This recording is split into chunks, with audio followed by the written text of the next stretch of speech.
Tom Weller here from forexreviews.info. In this video I just want to go over a simple trick, and that's the understanding of order flow. Now, before I begin this video, I just want to go over order flow a little bit. There is a lot of people out there online that, try to come up with all these fancy things for understanding order flow. And I just want to take you all back to just the basics again. Just the simple basics.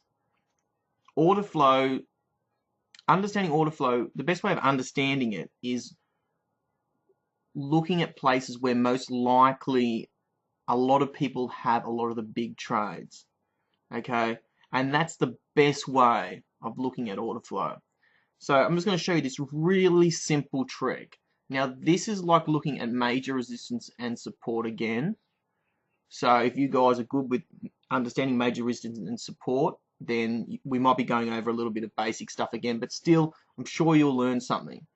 And I just want you to get this sort of information stuck in your head. That there are certain points where we know most likely there's going to be a lot of orders to sell, and there are certain points where we know it's most likely going to be a lot of orders to buy, and vice versa. Now it's the same on all pairs. Sometimes they get broken, and a lot of the time that's the banks, and so that's a constant battle we're having as well in trading is, when are these areas going to get broken, and whether to hold on or to cut our losses. So let me just go over really quickly on this pair. I'm on the Euro US daily. I'm just going to show you this really quickly. And it's similar to how I draw support and resistance. So I'll just show you quickly. This is like the line chart, and as you can see the movements up and down. Okay, so now when we look at history here, I'll just get rid of the Bollinger Bands. Now when we look at history here, right, we can see that there are these nice highs, these nice lows, and that at certain places on the chart, the market tends to change direction. This is probably the best analysis of what anyone should consider order flow. And, like I said, there's a lot of people out there promoting all these sort of products to do with order flow and stuff like that. You don't need it. This is basically it. It's basically assessing the most likely places, and that probably just computer programs trying to assess major resistance and support. You're just looking for most likely places where most people would be putting in levels to order buys or to order sells. So let's look at some recent order flow assessment. First of all, right, we have a top here that produced here in June, around the June 13, and the market sold off heaps. In fact, it sold off, this is the Euro US, it sold off 600 pips. Then it came back up that whole 600 pips, and interestingly enough, it produced another top, right? Now, when it produced this other top, why did the market just keep selling off in this one spot? Well, that's to do with order flow. Here, we know there's going to be a lot of orders to sell. People aren't interested, well, the big traders, and this is what order flow, you're not really interested in the small traders. You're interested in trying to predict where the big traders are willing to risk their money. And basically put, the big traders are willing to risk a large amount of money at these tops. You get me? So 134, where it had fallen a great deal, the big traders are willing to risk selling, right? And they're willing to risk selling big amounts of money.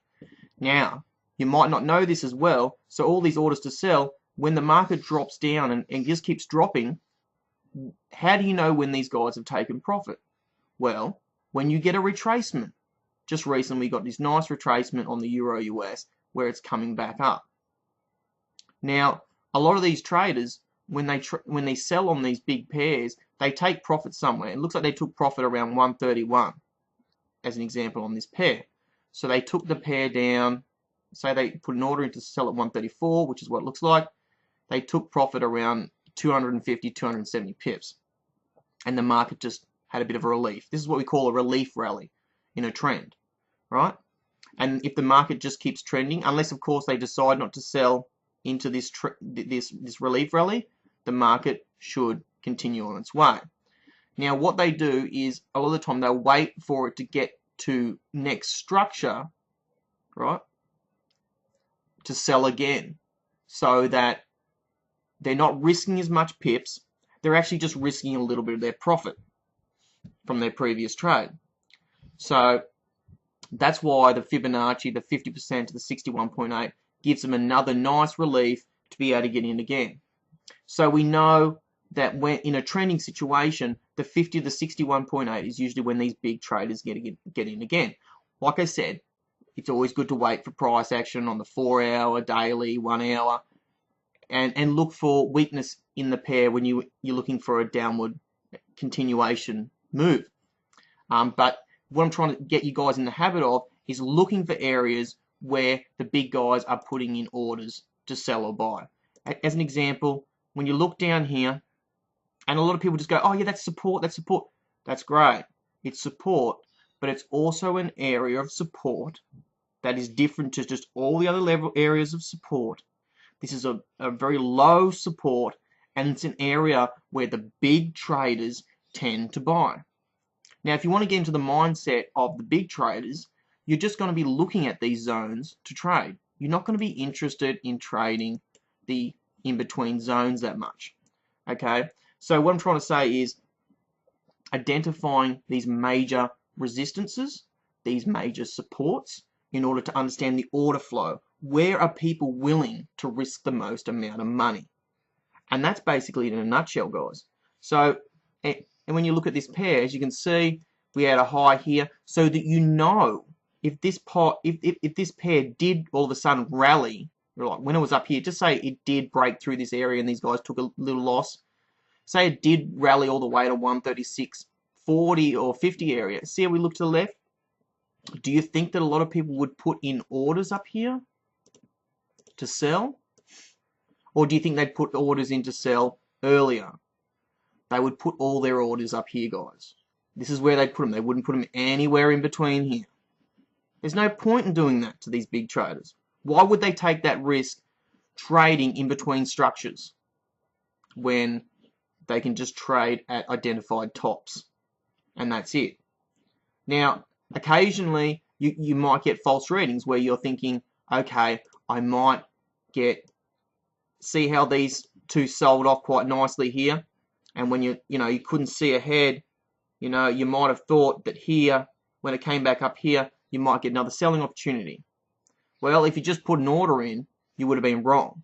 And that's what's great about price action.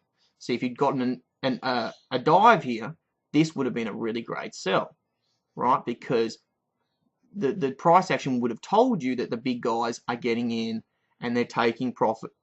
They're taking profit on their buys or whatever, and the market's going to retrace, etc., etc. So this is what you're looking for as clues. Looking for tops, looking for bottoms, looking for the most likely places where people are going to sell heavy and people are going to buy low. And that's the trick to getting really, really, really high probability trades with order flow. And basically just to clear the confusion with this word that seems to almost be like a mystical word in the Forex and stock community. It's not a mystical word. It's just really a support and resistance line area where most likely people are going to be putting a lot of orders.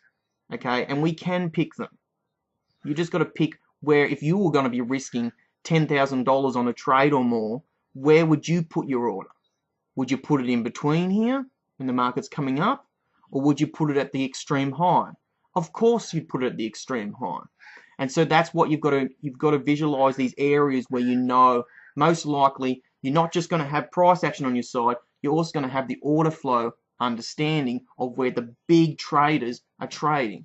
Like I said, the 128 area, you can tell this is an area where whenever price gets down here, the big buyers get in over and over and over again. And like in between 134 and this one, 136 area, just above 136.50, that is also an area where people would sell really, really heavy. And in between, it's areas of continuation, or it's areas of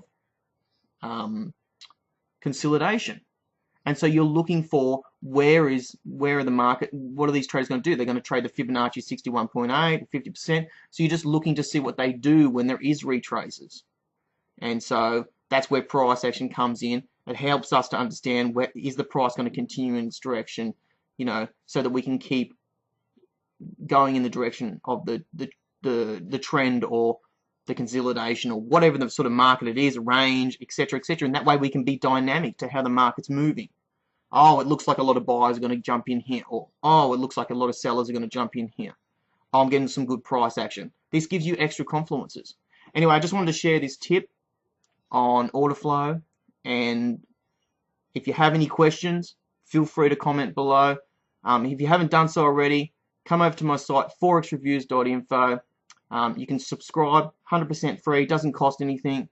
And yeah, you just add your name and email. Like I said, it doesn't cost anything. And yeah, have a great trading week, guys. And I'll speak again soon. Okay, bye for now.